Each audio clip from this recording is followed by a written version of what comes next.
October 19ರಿಂದ 25ರವರೆಗಿನ ಕೆಲವು ಪ್ರಮುಖ ಪ್ರಚಲಿತ ಘಟನೆಗಳು. ಕರ್ನಾಟಕ ರಾಜ್ಯ ಮಾಹಿತಿ ಆಯೋಗದಲ್ಲಿ ಹೊಸದಾಗಿ 3 ಜನ ಮಾಹಿತಿ ಆಯುಕ್ತರನ್ನು ನೇಮಕ ಮಾಡಲಾಗಿದೆ. ಅವರು ಬೆಂಗಳೂರು ಪೀಠಕ್ಕೆ ಡಾ. ರಿಚರ್ಡ್ ವಿನ್ಸೆಂಟ್ ಡಿಸೋಜ ಹಾಗೂ ಡಾ. ಮಹೇಶ್ ವಾಲ್ವೇಕರ್ ಅವರು ಹಾಗೂ ಕಲಬುರಗಿ ಪೀಠಕ್ಕೆ ಬಿ. ವೆಂಕಟ್ ಸಿಂಗ್ ಅವರನ್ನು ನೇಮಕ ಮಾಡಲಾಗಿದೆ. ಪ್ರಸ್ತುತ ಕರ್ನಾಟಕ ರಾಜ್ಯದ ಮುಖ್ಯ ಮಾಹಿತಿ ಆಯುಕ್ತರು ಶ್ರೀ ಅಶಿತ್ ಮೋಹನ್ ಪ್ರಸಾದ್. ಇತ್ತೀಚೆಗೆ ಕರ್ನಾಟಕ ರಾಜ್ಯದಲ್ಲಿ ಭತ್ತದ ತಳಿಗಳ ಆಧುನಿಕ ಸಂಶೋಧನೆ ಮತ್ತು ಸಂವರ್ಧನೆಗೆ ನೆರವಾಗುವ ಸಲುವಾಗಿ ಮಂಡ್ಯದ ಕೃಷಿ ವಿಶ್ವವಿದ್ಯಾನಿಲಯವು ಫಿಲಿಪೈನ್ಸ್ನ ಅಂತಾರಾಷ್ಟ್ರೀಯ ಭತ್ತ ಸಂಶೋಧನಾ ಕೇಂದ್ರಗಳ ಮಧ್ಯೆ ಮಹತ್ವದ ಒಡಂಬಡಿಕೆ ಮಾಡಿಕೊಂಡಿದೆ. ಈ ಒಪ್ಪಂದದಿಂದಾಗಿ ಅತಿವೃಷ್ಟಿ, ಅನಾವೃಷ್ಟಿಯಿಂದಾಗುವ ಸಮಸ್ಯೆಗಳನ್ನು ಬಗೆಹರಿಸಿಕೊಳ್ಳಬಹುದು. ವಿವಿಧ ಹವಾಮಾನಗಳಿಗೆ ಹೊಂದಿಕೊಳ್ಳುವ ಹಾಗೆ ಹೆಚ್ಚು ಇಳುವರಿ ನೀಡುವಂತಹ ಪೋಷಕಾಂಶವುಳ್ಳ ಭತ್ತದ ತಳಿಗಳ ಸಂಶೋಧನೆಗೆ ಈ ಒಪ್ಪಂದವು ಸಹಕಾರಿಯಾಗಲಿದೆ. ಇನ್ನು ನೆಕ್ಸ್ಟ್ ಕಂಪಾಸ್ ಕ್ರಾಂತಿ ಮಿಷನ್. ಈ ಕಂಪಾಸ್ ಕ್ರಾಂತಿ ಮಿಷನ್ ಇದು ಹತ್ತಿ ಕೃಷಿಗೆ ಸಂಬಂಧಿಸಿದೆ. ಇದು ಕೇಂದ್ರ ಸರ್ಕಾರದ ಯೋಜನೆಯಾಗಿದೆ. ಈ ಕಂಪಾಸ್ ಕ್ರಾಂತಿ ಮಿಷನ್ನ ಮುಖ್ಯ ಉದ್ದೇಶ ಏನಂತಂದ್ರೆ ಹತ್ತಿ ವ್ಯವಸಾಯದಲ್ಲಿ ವೈಜ್ಞಾನಿಕ ಮತ್ತು ತಾಂತ್ರಿಕ ವಿಧಾನಗಳನ್ನು ಬಳಸಿಕೊಂಡು ಹೆಚ್ಚಿಗೆ ಇಳುವರಿ ನೀಡುವಂತಹ ಹಾಗೂ ದೀರ್ಘಾವಧಿಯ ಹತ್ತಿ ವ್ಯವಸಾಯವನ್ನು ಹೆಚ್ಚಿಸುವುದು ಈ ಕಂಪಾಸ್ ಕ್ರಾಂತಿ ಮಿಷನ್ನ ಮುಖ್ಯ ಉದ್ದೇಶವಾಗಿದೆ. ಇನ್ನು CEIR central equipment identity register, ಕೇಂದ್ರ ಸಲಕರಣೆ ಗುರುತಿನ ನೋಂದಣಿ. ಈ CEIR ಪೋರ್ಟಲನ್ನು ಅಭಿವೃದ್ಧಿಪಡಿಸಿದವರು ದೂರ ಸಂಪರ್ಕ ಇಲಾಖೆ. ಈ CEIR ಪೋರ್ಟಲ್ನ ಮೂಲಕ ಕದ್ದ ಫೋನುಗಳನ್ನು ಪತ್ತೆ ಹಚ್ಚಬಹುದು ಹಾಗೂ ನಕಲಿ ಸಾಧನಗಳನ್ನು ಬಳಸುವುದನ್ನು ನಿರ್ಬಂಧಿಸಲು ಈ ಪೋರ್ಟಲ್ ಸಹಕಾರಿಯಾಗಿದೆ. ಇವುಗಳನ್ನು ಹೆಚ್ಚಾಗಿ ಪೊಲೀಸ್ ಇಲಾಖೆಯಲ್ಲಿ ಕಳೆದು ಹೋದ ಮೊಬೈಲ್ಗಳ IMEI ನಂಬರ್ಗಳನ್ನು ಈ ಪೋರ್ಟಲ್ನಲ್ಲಿ ನಮೂದಿಸುವ ಮೂಲಕ ಕಳೆದು ಹೋದ ಮೊಬೈಲ್ಗಳನ್ನು ಪತ್ತೆ ಹಚ್ಚಲಾಗುತ್ತದೆ. ಈ ರೀತಿ ಪತ್ತೆ ಹಚ್ಚಿ ಅತ್ಯಧಿಕ ಮೊಬೈಲ್ ಫೋನುಗಳನ್ನು ಮರಳಿ ಪಡೆದ ರಾಜ್ಯಗಳ ಪಟ್ಟಿಯಲ್ಲಿ ಮೊದಲನೇ ಸ್ಥಾನದಲ್ಲಿ ತೆಲಂಗಾಣ ರಾಜ್ಯ ಹಾಗೂ 2ನೇ ಸ್ಥಾನದಲ್ಲಿ ಕರ್ನಾಟಕ ಹಾಗೂ 3ನೇ ಸ್ಥಾನದಲ್ಲಿ ಮಹಾರಾಷ್ಟ್ರ ರಾಜ್ಯ. ಇನ್ನು ಗೌರವಯುತ ಸಾವಿನ ಮಸೂದೆ ಡಿಗ್ನಿಫೈಡ್ ಡೆತ್ ಬಿಲ್.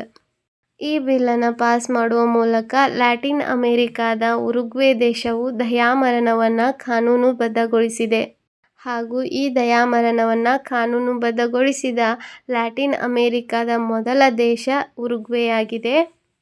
ಈ ಮಸೂದೆ ಅನ್ವಯ ಮಾರಣಾಂತಿಕ ಕಾಯಿಲೆಯನ್ನು ಹೊಂದಿರುವಂತಹ ಗುಣಪಡಿಸಲಾಗದ ಕಾಯಿಲೆಗಳಿಂದ ಬಳಲುತ್ತಿರುವ ಮಾನಸಿಕವಾಗಿ ಸದೃಢರಾದ ವಯಸ್ಕರಿಗೆ ಮಾತ್ರ ಈ ದಯಾಮರಣವು ಅನ್ವಯಿಸಲಿದೆ.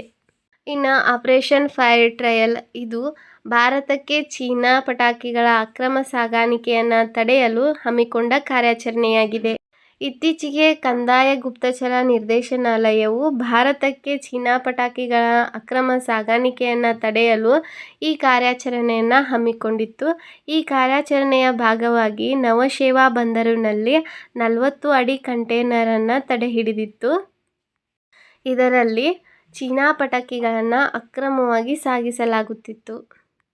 IFA ಶೀಲ್ಡ್ 2025 ಭಾರತೀಯ ಫುಟ್ಬಾಲ್ ಅಸೋಸಿಯೇಷನ್ನ 125ನೇ ಆವೃತ್ತಿಯ IFA ಶೀಲ್ಡ್ನ ವಿಜೇತ ತಂಡ ಮೋಹನ್ ಬಗಾನ್ ಸೂಪರ್ ಜೈಂಟ್ಸ್ ತಂಡ.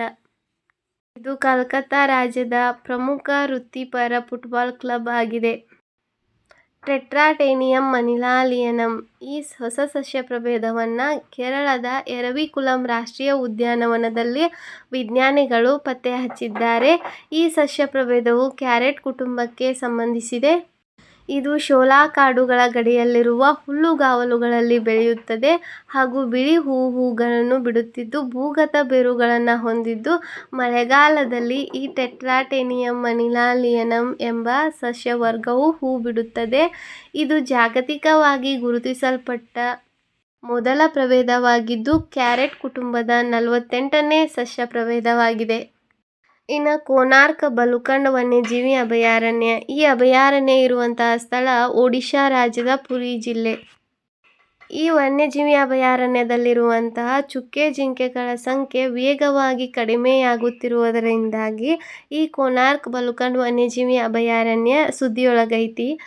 ಇದನ್ನು IUCN ಅಂತಾರಾಷ್ಟ್ರೀಯ ಪ್ರಕೃತಿ ಸಂರಕ್ಷಣಾ ಒಕ್ಕೂಟ ತನ್ನ ಕೆಂಪು ಪಟ್ಟಿಯಲ್ಲಿ ಈ ಚುಕ್ಕೆ ಜಿಂಕೆಗಳನ್ನು ಕನಿಷ್ಠ ಕಾಳಜಿ ಲೀಸ್ಟ್ ಕನ್ಸರ್ನ್ ಪಟ್ಟಿಯಲ್ಲಿ ಈ ಪ್ರಾಣಿಯನ್ನು ಸೇರಿಸಿದೆ.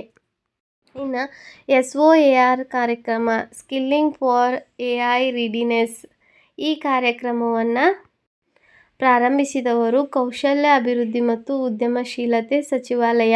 ಈ ಕಾರ್ಯಕ್ರಮದ ಪ್ರಮುಖ ಗುರಿ ಏನಂತಂದ್ರೆ ಕೃತಕ ಬುದ್ಧಿಮತ್ತೆ ಕಲಿಕೆಯನ್ನು ಶಾಲಾ ಶಿಕ್ಷಣ ಮತ್ತು ಶಿಕ್ಷಕರ ತರಬೇತಿಯಲ್ಲಿ ಅಳವಡಿಸುವುದು. ಈ ಕಾರ್ಯಕ್ರಮದ ಮೂಲಕ ಭಾರತದ ಯುವ ಪೀಳಿಗೆಗೆ ಮತ್ತು ಶಿಕ್ಷಕರಿಗೆ ಕೃತಕ ಬುದ್ಧಿಮತ್ತೆಯ ಜ್ಞಾನ ಮತ್ತು ಕೌಶಲ್ಯಗಳನ್ನು ನೀಡುವ ಮೂಲಕ ಭವಿಷ್ಯದ ತಂತ್ರಜ್ಞಾನಕ್ಕೆ ಈ ಯುವ ಪೀಳಿಗೆಯನ್ನು ಸಿದ್ಧಗೊಳಿಸಲು ಹಮ್ಮಿಕೊಂಡಿರುವಂತಹ ಒಂದು ರಾಷ್ಟ್ರೀಯ ಮಟ್ಟದ ಕಾರ್ಯಕ್ರಮವಾಗಿದೆ. ಇನ್ನು ನಿಂಗೋಲ್ ಚಕೌಬಾ ಹಬ್ಬ ಈ ಹಬ್ಬವನ್ನು ಮಣಿಪುರ ರಾಜ್ಯದಲ್ಲಿ ಮೈತೇಯಿ ಸಮುದಾಯದವರು ಆಚರಿಸುವಂತಹ ಒಂದು ಪ್ರಮುಖ ಸಾಂಪ್ರದಾಯಿಕ ಹಬ್ಬವಾಗಿದೆ. ಈ ನಿಂಗೋಲ್ ಅಂತಂದ್ರೆ ಮದುವೆಯಾದ ಮಗಳು ಅಥವಾ ಮಹಿಳೆ ಮತ್ತು ಚಕೌಬಾ ಅಂತಂದರೆ ಊಟಕ್ಕೆ ಆಹ್ವಾನ ಎಂಬುದು ಇದರ ಅರ್ಥವಾಗಿದೆ. ತವರು ಮನೆಯಲ್ಲಿ ಮದುವೆಯಾದ ಹೆಣ್ಣು ಮಗಳಿಗೆ ವಿಶೇಷ ಭೋಜನ ಮತ್ತು ಪ್ರೀತಿಯನ್ನು ನೀಡುವ ಮೂಲಕ ಕುಟುಂಬ ಸಂಬಂಧವನ್ನು ಬಲಪಡಿಸುವುದು ಮಣಿಪುರದ ಒಂದು ಸುಂದರ ಸಾಂಸ್ಕೃತಿಕ ಹಬ್ಬ ಈ ನಿಂಗೋಲ್ ಚಕೌಬಾ ಹಬ್ಬವಾಗಿದೆ. ಇನ್ನು ಹ್ಯುನ್ಮು-5 ಇದು ಒಂದು ಬ್ಯಾಲಿಸ್ಟಿಕ್ ಕ್ಷಿಪಣಿಯಾಗಿದೆ. ಇದನ್ನು ಅಭಿವೃದ್ಧಿಪಡಿಸಿದ ದೇಶ ದಕ್ಷಿಣ ಕೊರಿಯಾ. ಈ ಬ್ಯಾಲಿಸ್ಟಿಕ್ ಮಾದರಿಯ ಕ್ಷಿಪಣಿಯನ್ನು ದಕ್ಷಿಣ ಕೊರಿಯಾ ದೇಶವು 2025ರ ಅಂತ್ಯದ ವೇಳೆಗೆ ತನ್ನ ಪಡೆಯಲ್ಲಿ ಕಾರ್ಯಾಚರಣೆಗೆ ನಿಯೋಜಿಸಲು ಸಿದ್ಧತೆಯನ್ನು ನಡೆಸುತ್ತಿದೆ.